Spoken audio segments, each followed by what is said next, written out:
Okay, can somebody please confirm you can hear me? I can hear you. Thank you.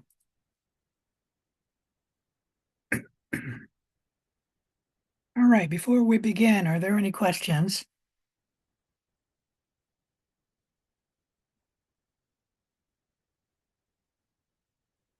Maybe I should let a few people log in. People are still logging in.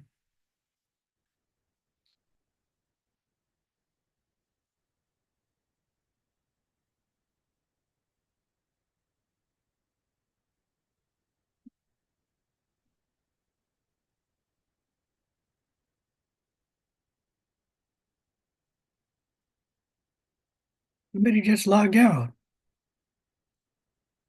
All right, if there's no questions, let's begin. This is microbiology, and I am Dr. John Volpe. I'll be your instructor for both the lecture and the lab. Let me share my screen here. I forgot to do that. Try multi-speaker view. Don't want that.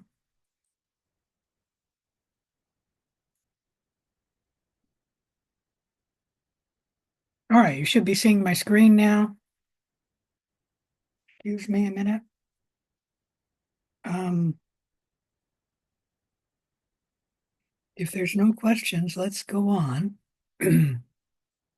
First, let me mention that this class has a Canvas website, which you are aware of because you're in class. If you come to the login page, you'll first log in, and what would you get? You'd get this. A little slow today. Uh, Click on the Biology 260 16846 microbiology class. And then you'll see this page here, which I've already got there. There's some information you should go through, like please read. For student and technical help, if you need help, it's nice for you to let me know. However, I really won't be able to help you. You should contact the computer help desk or the tech hub or whatever they call it at Clark College, and then they can get you help. A lot of you will need to do that to get, well, not a lot of you, but maybe one or two of you will need to do that to get the lockdown browser, Respondus lockdown browser to work on your system. To take the quizzes and the final in this class, you will need the lockdown browser. And let me go there now because I've got to go here each term just to go there, and then it updates my settings, and now the quizzes can be taken. If I don't go there, you can't, excuse me a minute, you can't use the quizzes. It's just that annoying feature that I sometimes forget about. Let me also warn you that it takes me several minutes now to log into Zoom. It used to be I could log into Zoom directly and then start the class. Oh, geez, within maybe 30 seconds or a minute. But now I've got to first log into my Canvas email, not Canvas email, the Clark College email and get verified. And then I have to log into Canvas and they will verify it by sending me an email. That's why I have to get the email up and running. And then I can get to the Canvas website and then I can ask Zoom to begin.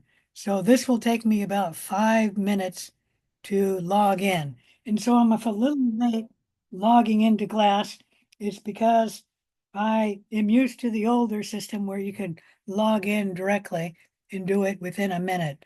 And now it takes close to 5 minutes to get all verified, not once, but actually twice, meaning they want to make sure that I'm who I say I am and I don't know. Another problem is if you can see my clock right here, this clock on this computer is not correct. Let me see if I can get the correct time here.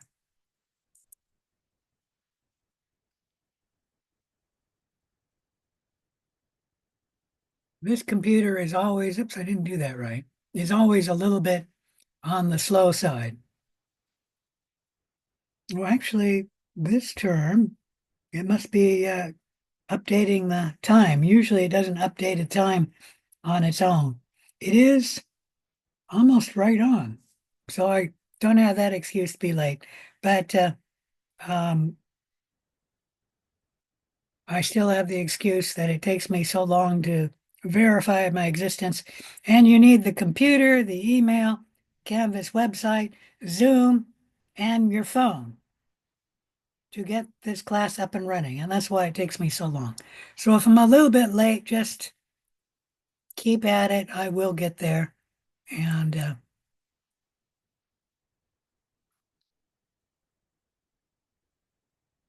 all right. So when you come to the Canvas webpage, take a look at this stuff.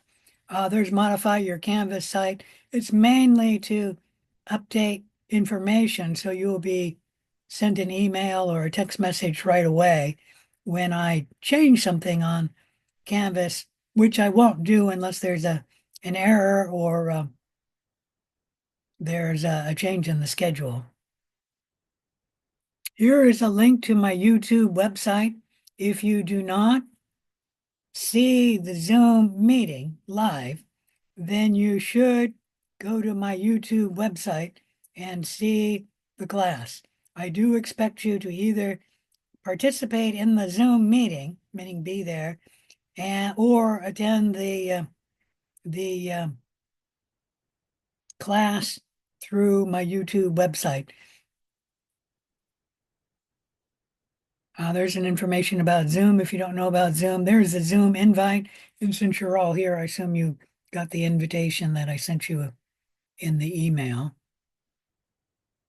There are other ways to get into the class, but this is one of the easiest ways. Another way to get into the class is if you click on Zoom meetings in Canvas, you should get something, and that's true that I got to do this too. Good. Come on, get out of the way.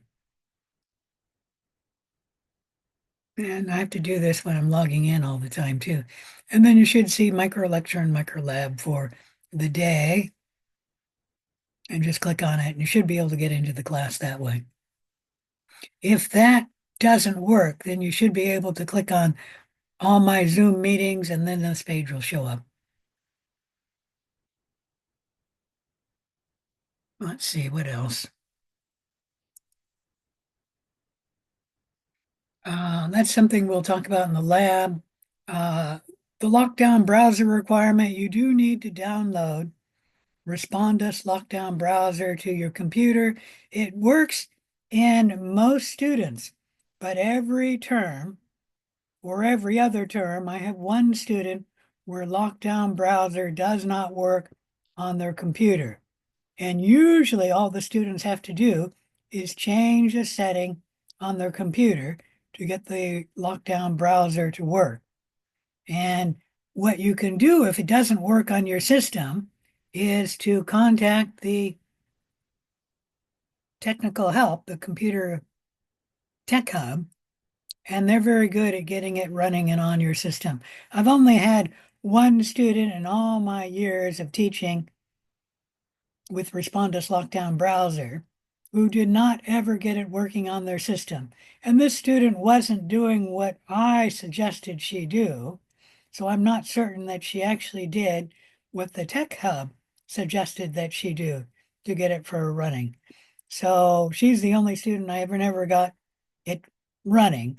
But like I said, every term there is a student, maybe two, that will need to get change their settings to get it to run on their computer.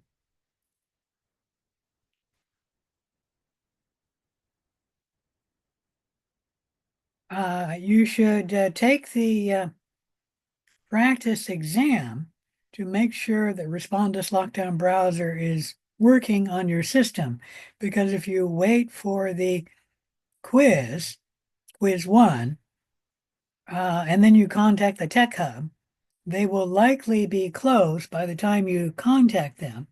and then they won't get back to you until the next day. And that may be too late for you to take the quiz on time.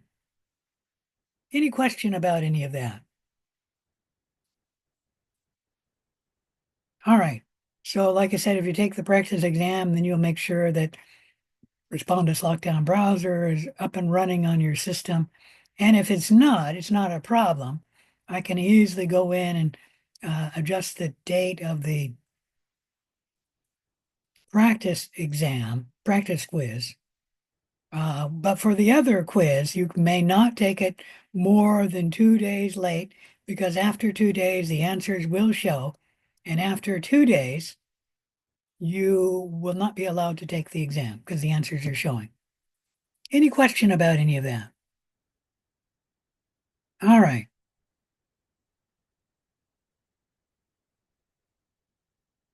If you don't have the textbook, don't fret because I've got a link here to the first 3 chapters in the textbook, as well as the summary and like the last page, I forgot what you call that in the textbook, the conclusion or something like that to each of the chapters.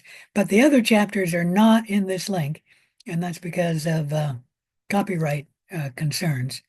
But we have this here in case the bookstore runs out of the textbook, because it'll be a week before you get it. And if you haven't gotten the textbook, they're going to mail it to you. They don't seem to walk into the uh, textbook anymore. You actually do it online. And so it'll take a few days for you to get the textbook. Any question about any of that? All right, I'll talk about the textbook when I talk about the syllabus. And then here's a link for you guys at student discussions.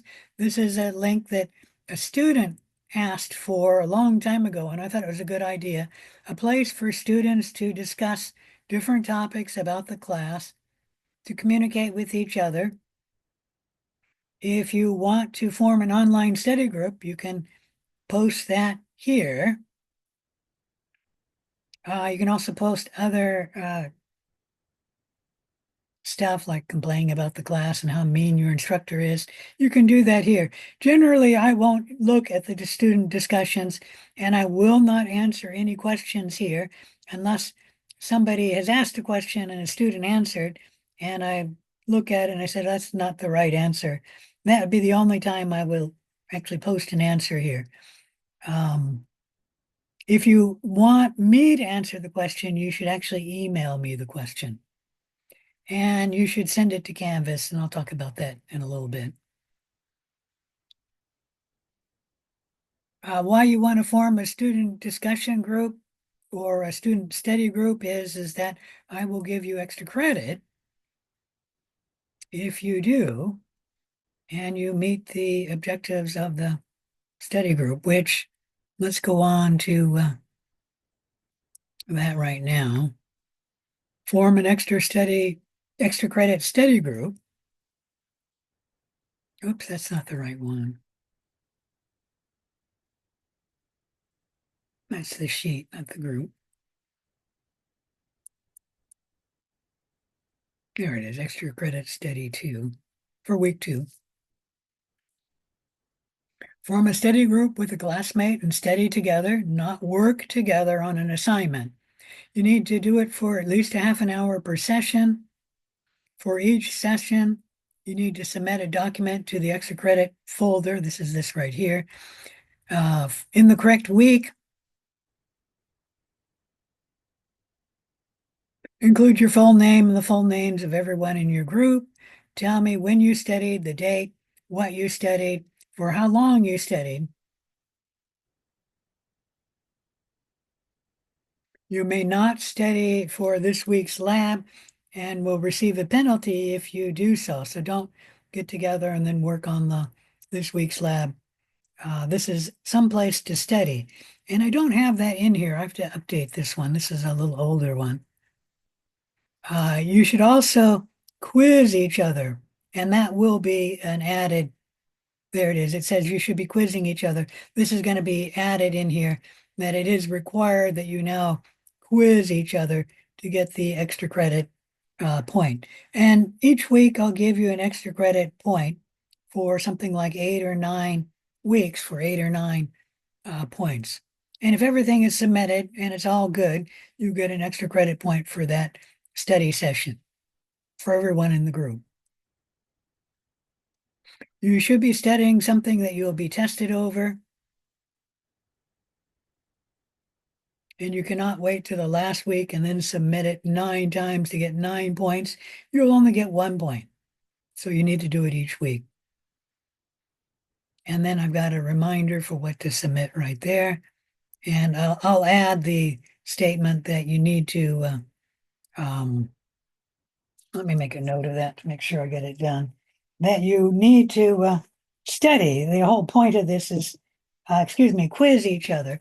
The whole point is that when you're quizzing each other, your quiz mate will notice that you're weak on something and then continue quizzing you, and that will strengthen you in that area you're weak in. And that's what I'm trying to do, is to help you learn the material.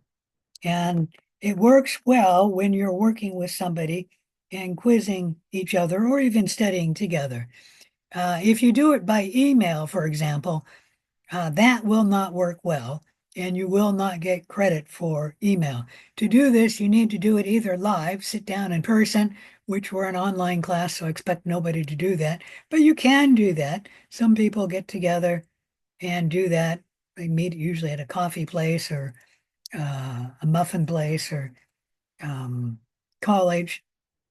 You can also get together over Zoom to get together. And you can use some other program other than Zoom, and you can do it over your phone. You don't have to see each other, but you do need to communicate with each other live. And I guess with the phone, you'd either know how to do it so that multiple people could join, or it would only be two of you. Everybody could do it with two of you, but there is a way to do it where you can get more than one person on a phone. And hopefully you guys know how to do that. I used to know how to do that. I don't remember how to do that anymore, but I know you can do it. Any questions about the study group? It's an extra credit. Let me go ahead and mention you have a few extra credit assignments. That's one. This one will be each week starting in week 2, so you don't get it for week 1. But in week 1, you have the extra credit study sheet. And this is submit a Excel spreadsheet or some other worksheet. I've got the spreadsheet here. Let me open it in.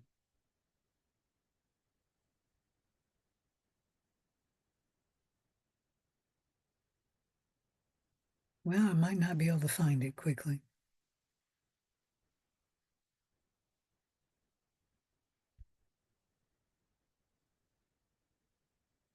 So I guess I will open it in Zoom because I'm not finding it.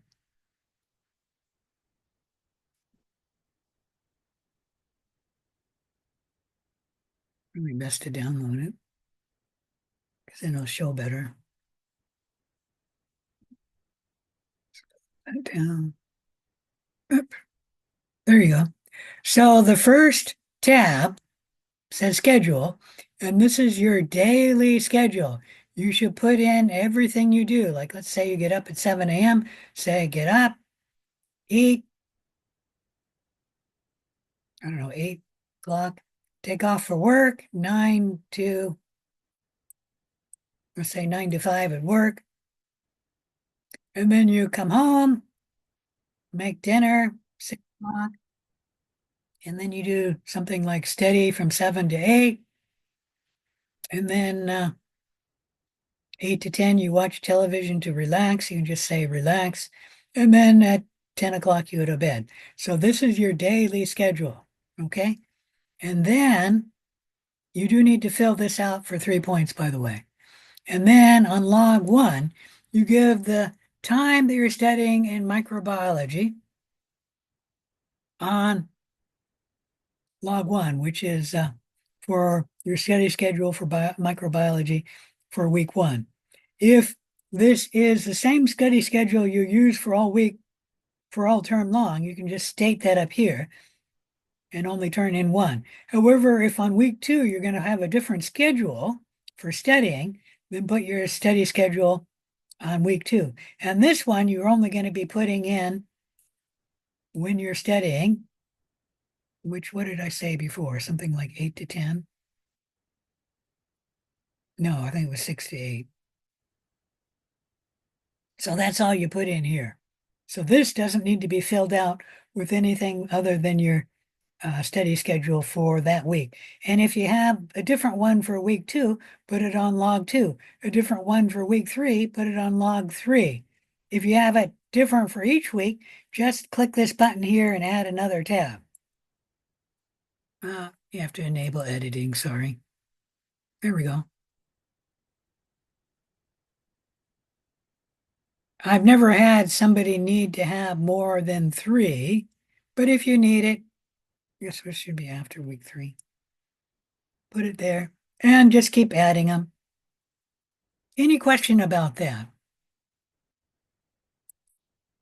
All right, let's close that. Close that. This is for 6 points, 3 points for your daily schedule, which will be tab one, and then 3 points for at least tab two or other tabs if you're studying on different schedules from different weeks.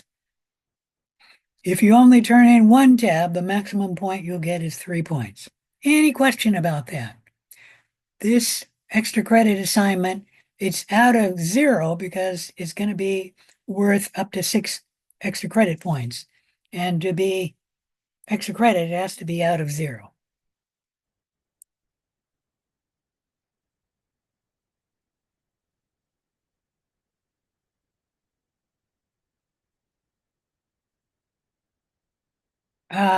If you think this is an invasion of privacy where I'm asking what you're doing all week long, you may generalize. So that you can say something like, instead of, I don't know, having a romantic dinner with your significant other or your boyfriend or girlfriend, you can say just family time or what do you call it, spouse time or significant other time, something like that. You can generalize. But I do want your daily schedule to check that you can actually study when you say you can study. And if you are one of those few students who can study at work, you need to state that because I will look at that and say, you can't study then, you're going to be working. And I will email you, but just state it and then that will be not a problem. If you're not clear on something, you'll get a -1 penalty. All right, any question about any of that? The other extra credit assignment is just send me a picture of your face. If you don't have a digital picture, just ask somebody who has a phone to take a digital picture, have them email it to you, and then submit it here. And this is worth, I think, 3 points. Yep, for 3 points. And the reason why I want your picture is I find if I add your picture, your smiling face, to my grade book, I will learn your name much quicker than if I don't do that. And I do want to learn your names, but obviously it's going to take me a little while to learn names. And the smiling picture helps.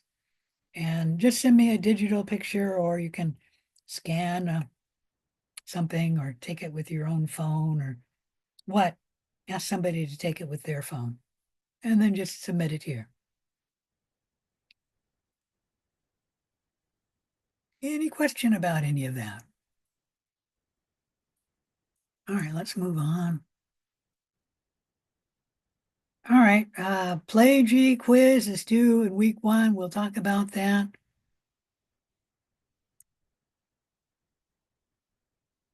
avoiding the plagiarism tutorial, must take the tutorial. This is something that was made by the Clark College Library. You'll learn about what plagiarism is, what the consequences are if you plagiarize. Don't plagiarize, by the way. In college, that is not allowed. Plagiarism is something very important, by the way. There was once a sitting senator who was running for re-election, and somebody discovered way back when he was in graduate school that he plagiarized someone in his, I think it was his dissertation, but maybe it was his thesis. And this sitting senator had to resign his Senate position and not run again. Okay.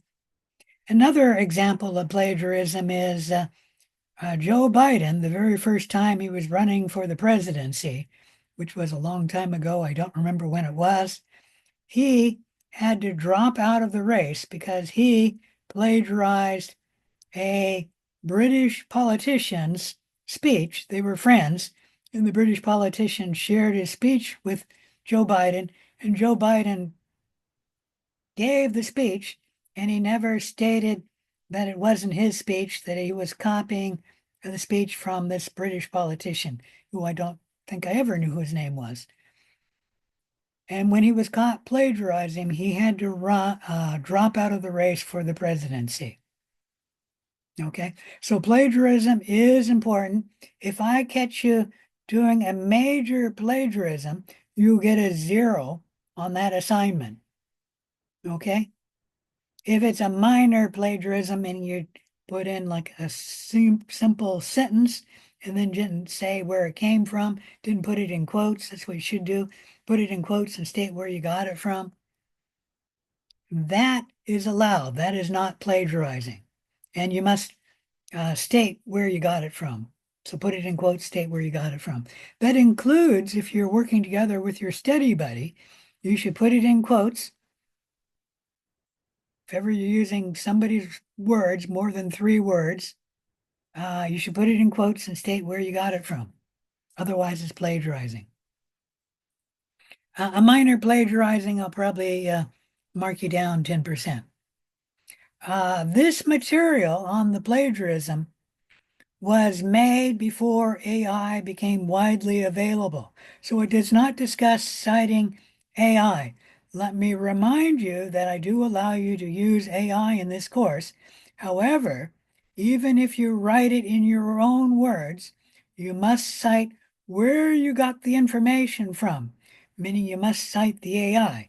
Failure to do so will be penalized because in a sense you're plagiarizing the AI.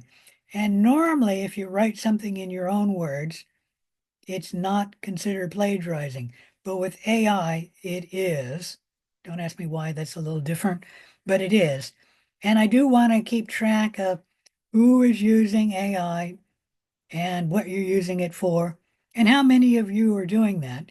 Because I think with time, more and more students will be using it, and I'm allowing you to use it, but I do want to keep track of how it's being used and how many people are using it. So if you do not cite it and state it and I discover it, and it's very easy to do, you just send the assignment through AI and ask it, was any of this material formed from AI? And the AI can actually answer that. Anyways, this tutorial doesn't have that. And so I'm stating here that, and you do need to quote whenever you, not quote, but you need to state when you use AI. And if you use it directly, it should be in quotes, by the way. If you paraphrase it, I still want you to let me know that you're using AI. And in AI, you have to do that, even if you paraphrase it. And where do I have that? Let me go back. I have obviously a link to the Plagiary quiz and then a class guide about APA citation style, which is discussed in the plagiarizing tutorial. And then how to cite and attribute using an AI tool. So I've got a link for how you can do that. And this, I think I copied this directly from a library page, but it's not Clark College. It's from Brown University. Citation and attribution with AI tools. And if you're ever doing this, you should always check with your instructor before using AI for coursework. Not all instructors will allow you to use IM, but you do need to cite it. Any question about any of that? And this tells you how to do that.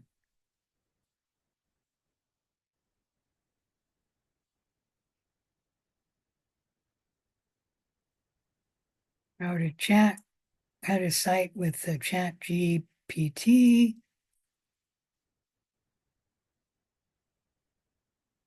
Shows you an example.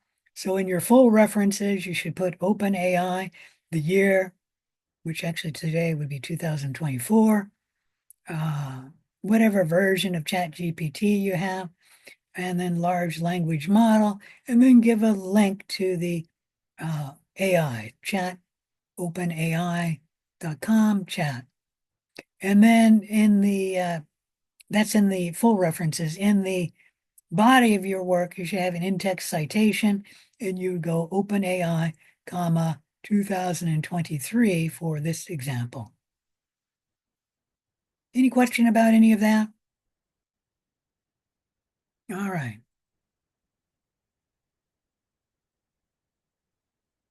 So the tutorial and the plagiary quiz is due by this Saturday, September 28th. The plagiary quiz will be worth 20 points, and you must score 20 out of 20, meaning get 100%. Otherwise, you will get 0 in the lab project. What the heck is that? The infectious disease project, which is 100 points. I've never had a student not get 20 out of 20 because I allow you to take the plagiary quiz up to 7 times, and it's the same questions, although the order may change. All right, and then as you scroll down, we'll have week 1 lecture, followed by week 1 lab, and then it goes that way for most of the rest of the term. In week 1 lecture, let me point out that I will have a link or two giving the overview and the objectives for chapter 1, and then the study guide, which is the text notes of the lesson. So it will not be the PowerPoint, but it will be the same information in text format. Any question about that? You should always look at these because in the objectives, which for, I think, chapter 2, I think chapter 1 is the only one I have like this. Let me scroll down here and check on that. Nope, I got it here for chapter 2 too. For chapter 3 and the later chapters, I've only got one. It's called the study guide, and the objectives are at the start of the study guide, and then the study notes are after that. Come on. Boy, this is very slow today.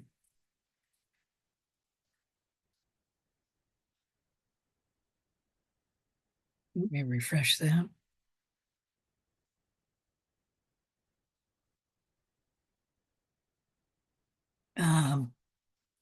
Apparently, too many people are using the Canvas website, maybe the Clark College website, because this is not showing the page.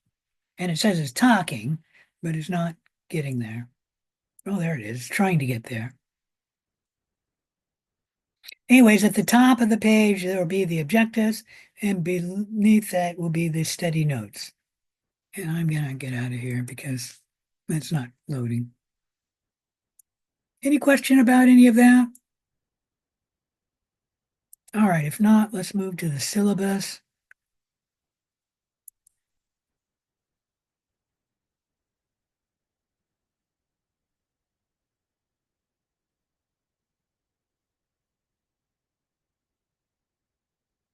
The course information here, when we're meeting over Zoom here, I will not be on campus, but I actually do have an office and a mail stop. For office hours, we can do it online by arrangement or by email. Or a good time to meet is actually after I am done talking in the lab or after all other students have logged out of the lab. We can meet after the lab on Zoom. The textbook, Tutora, an introduction to microbiology, the different options. You can get the edition made for Clark College or the 12th edition of the textbook. Is that right? I don't remember, but uh, our edition of the textbook is the older one, and there is at least one newer version, but we have not updated the edition made specifically for Clark College. And I spoke to the instructor about that. He doesn't want to do it because they'll increase the price. There are some optional texts, the photographic atlas, which you do not need to purchase, but if you do, it'll be helpful to you. It provides photographs and microorganisms that we use in the lab. So this would be mainly used for the lab, but you can get a copy of this in the course reserves in the library. And then the microbiology coloring book. Oops. You should learn about the Canvas website. I've got a little bit of things here.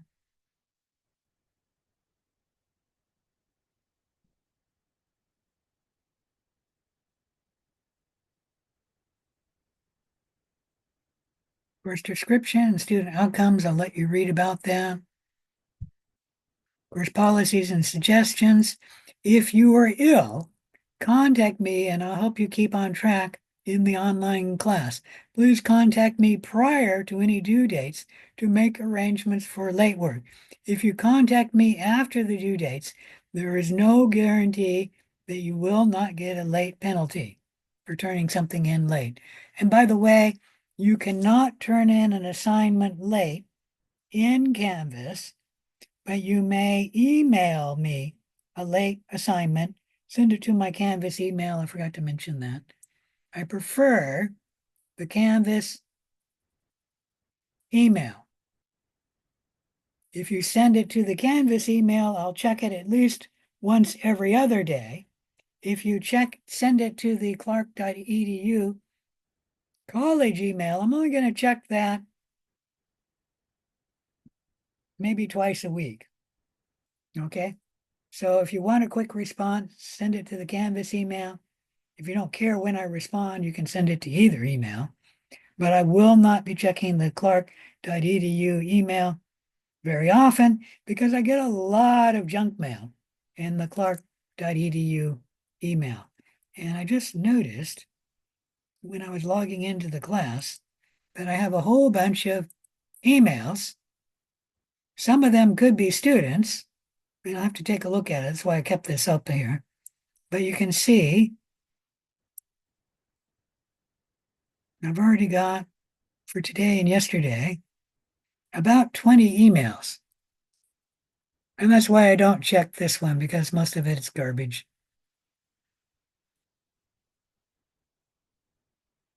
Yep, don't want to be here where I want to be. Here we go.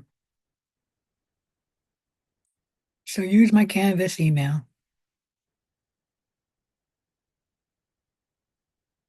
please.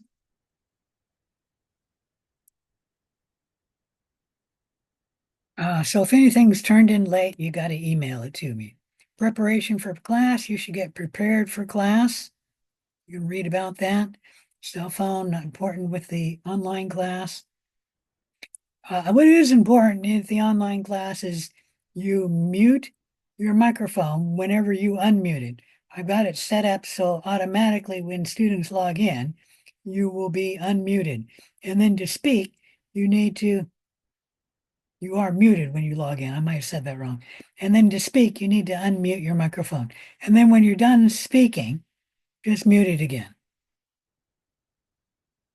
Attendance will mainly be taken in the first week of the lab, where if you miss turning in the first two lab assignments by their due date, you will actually be dropped from the class. So I am taking attendance during the first week, and you have to turn in the first two labs on time to remain in the class.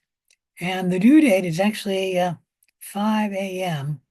on Friday for the lab. The reason for having this is I need to submit to the college students who are attending the class, and any who aren't will be dropped. And I need to submit that, I think, by 5 a.m. on Friday, although they could have moved it up to noon on Friday. Online quizzes have an assigned due date. You have to take it within 24 hours of the due date.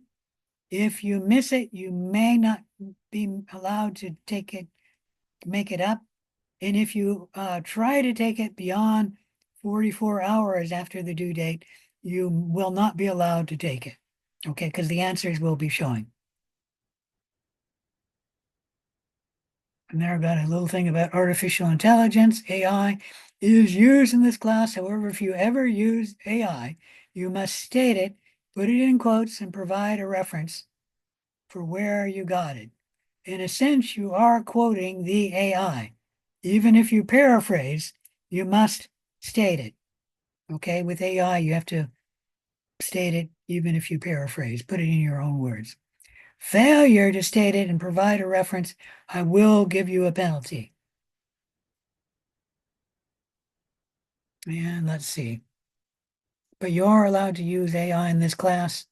Um, and obviously, when I'm talking about using AI, artificial intelligence, I'm not saying go to Google and then do a Google search and using like the AI to help you find something there. I'm talking about were you actually going to a real AI, asking it a question to do something for you. By the way, I will mention if you go and ask the AI to solve a case study question for you, I give some case studies in the lab. There might be some case studies as well on the exams, but if you use AI on that, you probably will get the wrong answer because I've decided that you must answer with an organism that is in that lab. So all the case studies pertain to that lab, and so you must have an answer within an organism that we discussed in that lab. And if you provide another answer, I've decided I'm going to count it wrong because you're using AI, and I really want you to solve the case studies on your own. Any question about any of that? All right. And I'll talk more about that when we talk about the case studies. You can read about wearing a mask at Clark College. We're an online class, so I'm not worried about that. Student responsibilities. You're expected to attend the Zoom sessions or view them later on my YouTube website. I now put this in class because a number of students weren't doing that. And I even had two students last term make suggestions that I should have required the reading, okay, from the textbook chapter, that they found it very helpful. And I just said to myself, what the heck were they thinking? I've already required the reading. So I've got that in there as well. You are expected to do the assigned readings in both the lecture and the lab, to all the assignments, the quizzes, and then to turn them in by the due date. If you do not meet these expectations, I will be notified of all of the above except for your readings, meaning I can look up who is attending the Zoom session and who is attending the YouTube website. And if you are not, and then you ask for accommodation, I'll say something like, well, you haven't been attending the class and watching the Zoom session online. and my YouTube website. So I'm not going to give you an accommodation. All right, any questions about that? So that's something that should be obvious for all courses, but I've now stated it because it obvious was true that students weren't watching the Zoom session and they're not doing the reading, obviously, as well. You should pre-read the lab modules and assignments before we have them in class. You should know the due dates of assignments. They're in the syllabus and in Canvas. They're also on the calendar of Canvas or whatever you call that. I should warn you, the labs have two due dates. The first due date will be going with the lab setup for the due date. And then the second time you can submit the lab will be by the until date. And I have to do it that way because Canvas is not set up to have an assignment turned in twice with two different due dates. Any question about that? We'll talk a little bit more about the labs later. If you miss a class, it's your responsibility to find out what you missed. You should keep papers until the final grade is given. And that way, if there's a question, you will have the information to, I don't know, question me and back up your statements. You should abide by the student code of conduct, especially as it applies to academic honesty issues. Cheating, plagiarism, and the like is not allowed in this class. The laboratory safety rules must be followed. We're an online class, but you must know the laboratory safety rules. You don't have to exactly do them because we're not going to be doing the lab online. We're not going to be doing the lab in real life. All interactions, including student to instructor, instructor to student, should be cordial, businesslike, and professional. This includes all communications, including emails. And even if you strongly disagree, we must all be respectful. My responsibilities, I'll try to respond to all Canvas emails within 48 hours. If you send it to clark.edu, I will try to respond within about a half a week. I will have all assignments graded within a week of the due date. Usually I'm pretty good about that, but there are two lab turn-ins. I will only apply this to the first turn-in. The second lab turn-in, I will grade whenever I have time, and that may not be until near the end of the term. So the second lab grade, I'm not going to promise that I'm going to get it turned in within a week of the due date. Any question about that? The reason for that is because I'm going to give priority always to the first lab turn-in date. And so when the first lab due date is there, I'll get it graded within a week, and then you will submit it for the second turn-in date. And that one, by the time its due date is ready, the second lab due date will be there, and I'll give priority to the second lab's first turn-in date. So I always give priority to the first turn-in grading. The second turn-in grading is going to be shunted until I have time to get it done. And like I said, usually I don't get it graded, at least many of them graded until all the labs are, the first labs are graded. That's why I'll be near the end of the term. There's also two big lab assignments that will take additional time. And the reason why it'll take me additional time is it will take me literally one day if I work constantly all day long to get this one assignment graded. And there's two of them. And so these usually take me at least several days to get graded because I never work the entire day on it. And sometimes will take me a whole week to get it graded. And I'm not going to promise when I'll get these graded. It'll probably be longer than a week after the turn-in date. And that's just because they're so long. I can tell you the assignments. It's the lab report on your unknown project, and then the infectious disease project. These will be big, major assignments worth either 100 points or 75 points, and it will take me probably a week to get those graded. Any question about any of that? All right, let me mention about course withdrawal, and that is hopefully none of you withdraw, but if you need to, obviously you have to, and it's best if you drop the class in the first week because that way you then won't pay for the class. You'll get 100% refund. And I think that date is Friday, but I've got it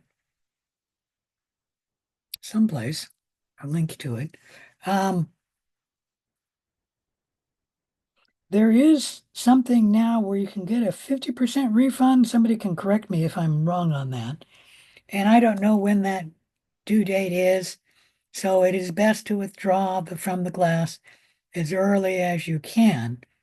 And so maybe you have a shot at getting a 50% refund.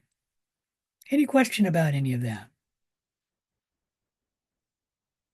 Um, Late assignments, all work is due on the due date. Otherwise, it is late. The penalty for a late assignment is there's a 25% reduction for 1 day late. After 1 day late, the penalty will be 50% reduction until the finals week. I do not accept late assignments during finals week.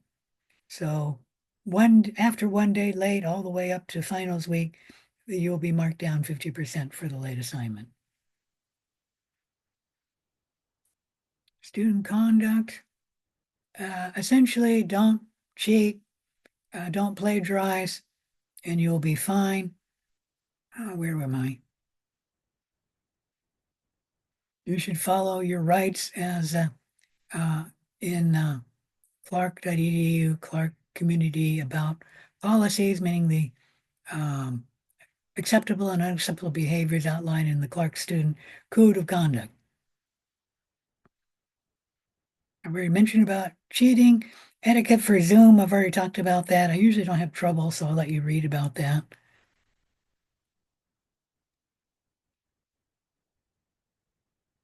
I'll let you read about these. Let's talk about suggested study methods. Like most science classes, microbiology is challenging because you're going to be introduced to a lot of new vocabulary, many new concepts.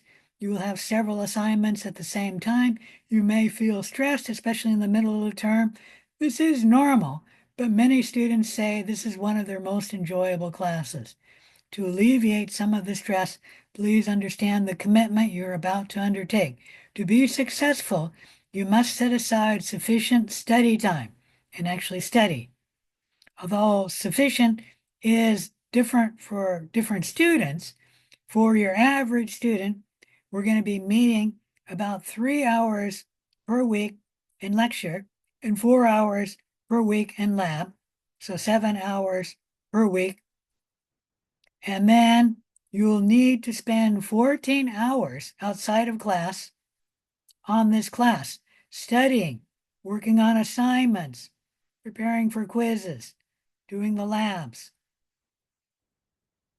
If you do not have the time that you can set aside for this class, it may be wise to take this class during another term.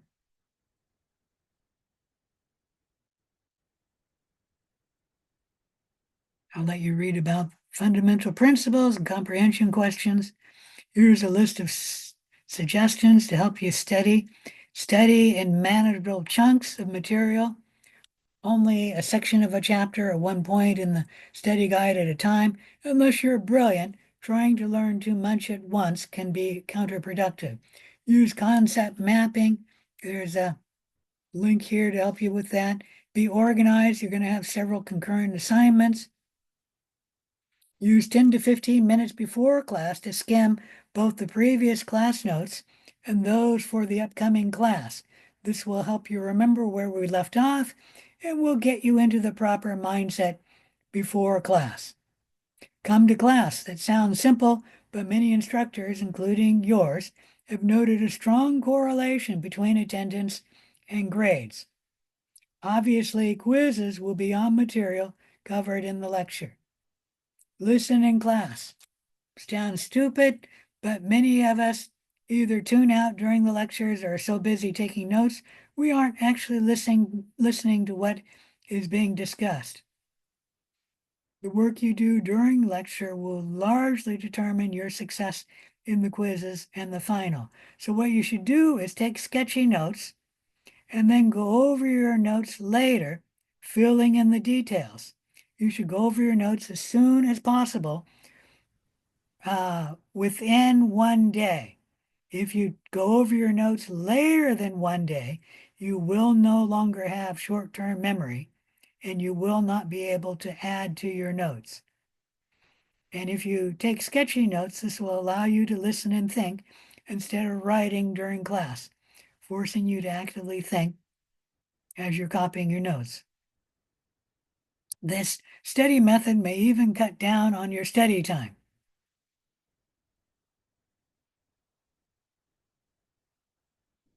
Let me mention that if you're studying, how many times do you need to go over a material before you actually learn it? Has anyone ever played a piece of music for the first time or learned some material like an athlete learning how to do a routine? How many times do you have to do it before you learn the material? Anyone have a guess?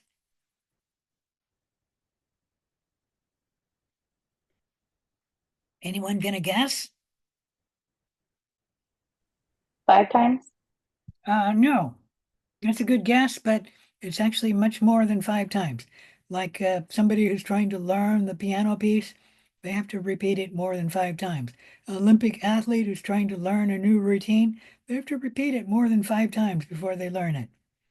Now, these studies have largely been done on middle school students, and I'm not sure why middle school students are always used for this, but they found that students need to go over the material 20 times before they learn it.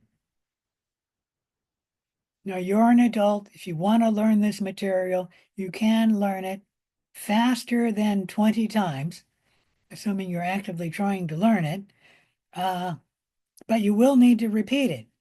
And simply hearing it, you will only learn 10% of the material. If you take notes as well as hearing it, you listening with one part of your brain, translating it to write your notes with another part of your brain, you'll actually learn 20% of the material, which isn't that great, but it's quite a big improvement. So you should be taking notes. And then also, students learn best from their own notes, which is why I do not put my PowerPoint slide information up at the start, because you will learn better if you take your own notes and then study from your own notes rather than use my PowerPoint presentation. And after I'm done with the lesson, I will post the PowerPoint. However, I may need some help remembering to do that. So if you see we've finished the lesson, if you see the PowerPoint is not showing, send me an email as a reminder and I'll get it posted. All right, so try active strategies like forming a study group, quizzing study partners, writing mock questions, exam questions. These are ways to learn. Another way to learn, which is actually one of the best, is actually to teach the material. And that's another reason why I have the study guide, and that is the person who is asking the questions is actually teaching the other person the material. So asking questions actually helps you learn the material as well. And then use visual study techniques, concept mapping, and there we have a link to brainstorming and concept mapping. It looks like you have to copy and paste those because I don't have um, the link doesn't look like it's active to click on it. All right, let's talk a little bit about grading. You're going to get 20 points for the plagiarism quiz. I've already talked about that. You'll get 75 points for each quiz. There's going to be 5 quizzes this term, but one of the quiz, the lowest one, will be dropped. So only 4 of the quizzes will count for 300 points total in quizzes. Remember, the quizzes do require you're taking Respondus Lockdown Browser. You'll be turning in the lab worksheets for a total of 50 points. You'll be turning in the lecture worksheets for a total of 25 points. Essentially, there will be one lab worksheet and one lecture worksheet for each lesson, but there are a few exceptions where there's, I think like chapter 8, I think there's 2 worksheets for that lecture.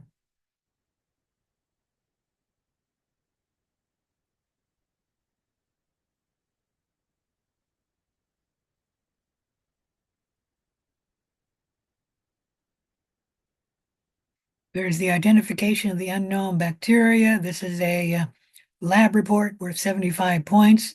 There's the infectious disease project, which is 100 points in the lab. So it's a lab project where you're going to research a microorganism and submit a report. There's 150 points in your cumulative final exam.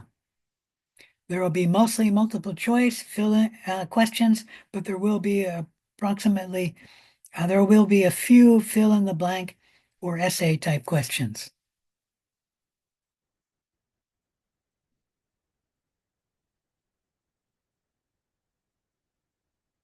So there's the breakdown of the points in the lab, or in the lecture in the lab, sorry, for a total of 720 points. There's also extra credit assignments worth about 20 points of extra credit. The grading scale, if you get 92% or higher, you'll get an A. 90% or higher, you'll get an A minus. 88% or higher, you'll get a B plus. 82% or higher, you'll get a B. 80% or higher, you'll get a B minus. 78% C plus. Greater than 70% is C. There is no C minus here. And then greater than 60% a D. Below 60% is an F. Note the Canvas has a grade that it will give you, but it's using a slightly different grading scale, and this is the grading scale that we use. Okay? Any question about that? All right, I'll let you read about question review and written corrections. Microscope use in the lab, I'll talk about that with the virtual lab. There's some links for support services for students. You can go through that. Let me state that there is a tutoring service at Clark College where I think there's actually 3 places you could get a tutor. You could go to the tutoring center, or you can work with the tutoring center online. And you can also go to etutoringonline.org to get a tutor. I do believe they have a microbiology tutor this term. I'll let you read about counseling accommodations, the library, computer resources, safety and security, other services for students. I'll let you read about that. Here's the link for the enrollment dates and the deadlines for the college.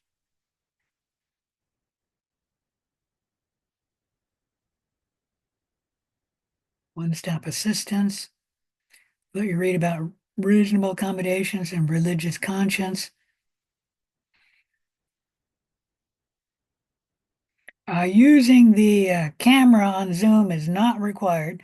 However, if you do not mind, if I see somebody Oh, I haven't talked about that yet. I need to do that. I didn't see this note until I took a look at it. Let me see if I can go here. Stop the share. I can't see that there's a chat message until I stop sharing my screen. So I do not use chat or the emoticons or raise a hand. You actually need two instructors if you're using all of this portions of Zoom, and there's only one instructor you have. So I simply do not use chat. I do not use the raise hand or the emoticons. If you want to ask a question, you gotta ask it verbally, or else I will not hear it. I will not, I will not even see it. Like three people have mentioned something in chat, and like I said, I did not even see it when I'm sharing my screen. Let me come here. Boy, it's only showing me one person. There's 18 people logged in. Um, if you don't mind showing your self on screen, it does help your instructor to actually see somebody, meaning I can always verbally read if somebody is confused and realize I got to repeat something or go over it in a different fashion. Uh, it's not required, but if you don't mind showing it, why is there only one showing?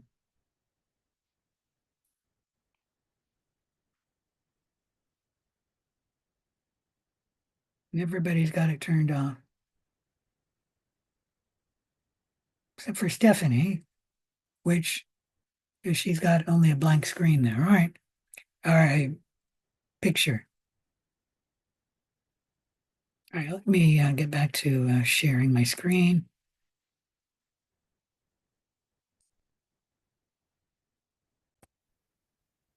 So I couldn't see any of that information until I am not sharing my screen. So if you had a question over chat, you're going to have to ask it. Okay. All right, I'll let you read the rest of this information. School emergency procedures, safety information for students and physicians. We'll talk a little bit about that in the lab.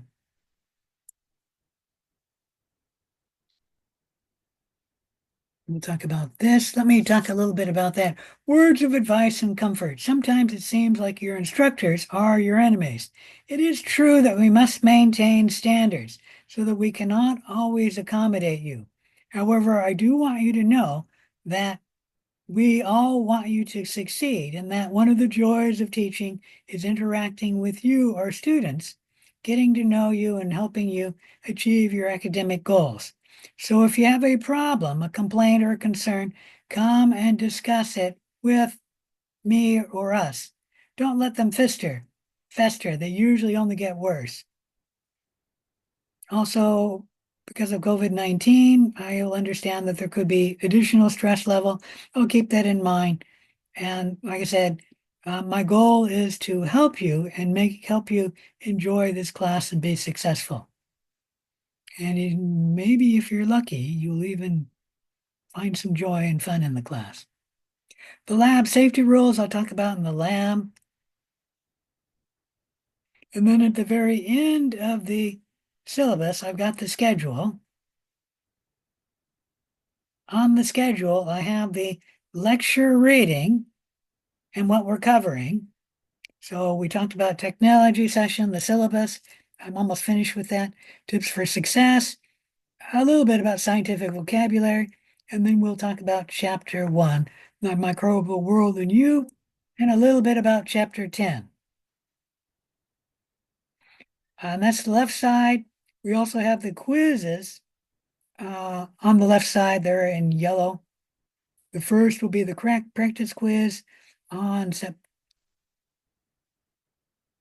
Boy, that's a mistake.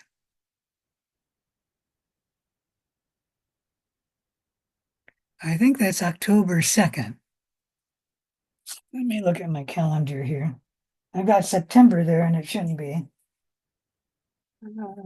Here it is.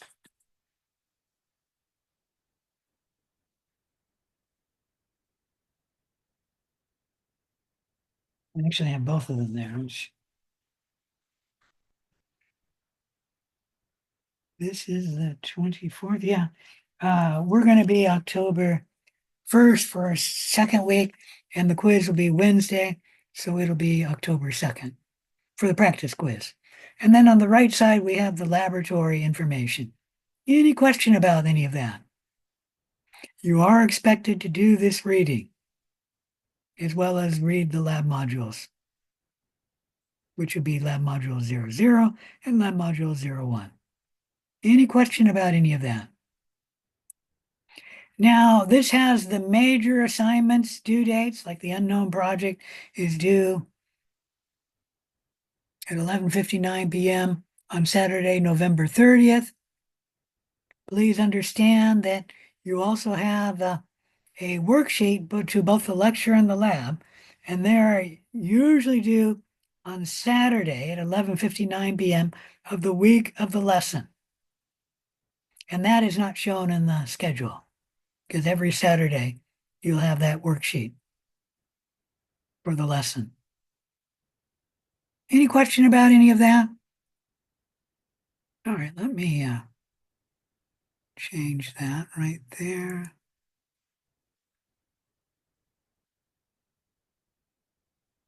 And I gotta update that.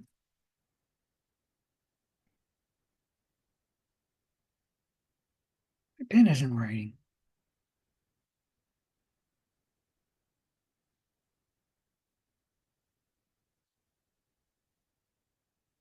Hopefully that's the only error I have here. All right. Any questions about any of that? If not, let's go on to lecture 1, the microbial world in you. And in chapter 1, we will discuss a little bit of chapter 2 for the 3rd edition, custom edition of the Clark College textbook. It's going to be page 272 to page 281 in chapter 10. That's all we cover in chapter 10. I usually have a first slide giving you the major goals and a rough outline. Some other terms: what's a microbe, a microorganism? What's a germ, a pathogenic organism, a parasitic organism? What's the microbiota? What's the infectious disease, an emerging infectious disease? What's pasteurization? And what is Koch's postulates? We'll then talk about a brief history of microbiology, and we'll also talk about the importance of microbes. And this will be throughout this lesson. Actually, the very next slide, I'm going to start talking about the importance of microbes, but I'll talk about the importance of microbes throughout this lesson. Any question about any of that? All right, if not, this slide is showing you the nitrogen cycle. Nitrogen can start from the air and be fixed by bacteria and archaea into organic compounds, such as amino acids, which when the organism dies, it will decompose by bacteria, archaea, and fungi into mostly ammonia and ammonium. Ammonia can be used by green plants and algae, but they don't really like it. Too much ammonia will actually kill the plant, but they can use it to use the nitrogen. And then the ammonia or the ammonium can be changed into nitrite by bacteria and archaea. And then the nitrite can be converted into nitrate by bacteria. Nitrate is the form of nitrogen that green plants love. You look at fertilizer, the main ingredient will be nitrate. Nitrate can also be converted by bacteria and archaea into nitrogen in the atmosphere. And now we've completed the nitrogen cycle. If you look at the nitrogen cycle, wherever we have a red arrow, this region of the nitrogen cycle is happening because a microbe is converting the one form of nitrogen to the next form of nitrogen. Any question about any of that? So most of the nitrogen cycle is working because of microbes, letting you know how important microbes are on the planet Earth and in the nitrogen cycle. If there was not microbes converting the nitrogen from one form to another, all of the nitrogen would probably be dead material, would accumulate here. Unfortunately, we have microbes and fungi which can break it down into ammonia. Any question about that? And then other microbes which convert it to other types. Very few steps, like obviously the nitrate and the ammonia, can move from the soil into the plants without the use of a microbe. Microbes are also important in the formation of soil. Some microbes can actually obtain nutrients from rocks, leading to the formation of soil. Soil is mainly made by erosion, by the wind and the water, rocks to erode, but a significant amount of the soil is actually made by microbes, leading to some formation of soil, meaning microbes are important in the formation of soil. This slide is showing you the oxygen concentration throughout Earth's history. Today we have oxygen up at around 21%. You look at the oxygen over time, you go back in time, the oxygen level decreases. You go back even further in time, about 2.7 billion years ago, there was no oxygen in the Earth's atmosphere. So from the formation of the Earth to 2.7 billion years ago, there was no oxygen in the atmosphere. What happened right here is we had the evolution of microbes like cyanobacteria, which made oxygen from aerobic respiration. Not aerobic respiration, what is that? Photosynthesis, releasing oxygen, which was released into the atmosphere, bringing the oxygen level up to about 5%, which allowed green plants to evolve. And then green plants and microbes brought the oxygen up to the present level of 21%. When we look at the amount of oxygen in the Earth's atmosphere now, about 50% of that oxygen comes from microbes, only 50% from green plants. So microorganisms are important to the Earth's atmosphere and obviously to us because we need this oxygen. All right, any question about any of that? Sewage treatment plant. Here we have a sewage treatment plant that humans have made. The humans are responsible for generating the waste, like when you flush your toilets and dump stuff down your sink. That's where that waste goes. And humans break it down, right? That's why we built this stuff. Is that right? Anyone object? I'm not going to wait for an answer, so I'm just going to tell you no. We do not break down the waste into CO2 and water. The microbes growing in this facility break down the organic waste into CO2 and water. And so in sewage treatment, it is actually the microbes which are responsible for breaking it down. Any question about any of that? All right. If not, I think I'm going to stop right here and we will continue with this next time. I think it's time to stop the class. Does someone confirm that? Where do I have the syllabus? Yes, it's 6:20. Okay. All right, so I'll see you at 6:30 in the lab. Any questions before I go? All right. Thank you. All right.